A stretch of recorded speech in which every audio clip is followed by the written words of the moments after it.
भगवत गीता से पूछोगे परमेश्वर कौन है, तो जवाब मिलेगा कि श्री कृष्ण ही परमेश्वर है।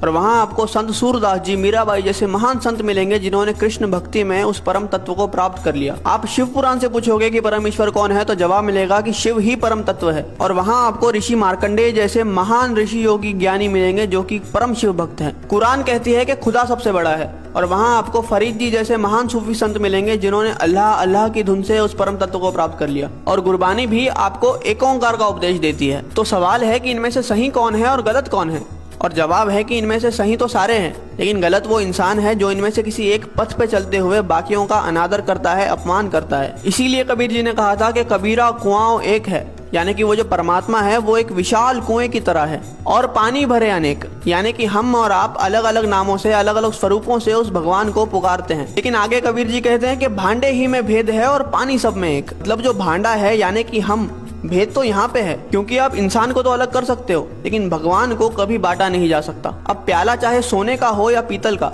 उसके अंदर जो पानी है वो तो अंत में प्यास ही बुझाएगा।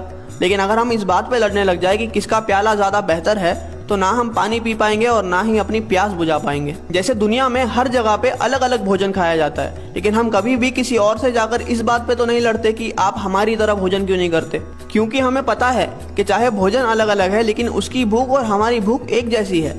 हो सकता है कि वो ब्रेड खाकर अपनी भूख मिटा रहा है और हम रोटी खाकर, लेकिन उसका असर जो हमारी बॉडी पे होगा वो एक जैसा ही होगा। इसलिए हमारी पेट की भूख तो मिट जाती है लेकिन हमारी परमार्थ की भूख कभी मिट ही नहीं पाती। हम लड़ने में इतने बिजी है कि हमें खाने की, यानी कि उस भक्ति को अनुभव करने की फुर्सत ही नहीं है। कबीरा कुआं एक है और पानी भरे अनेक, भांडे ही में भेद है, पानी सब में एक।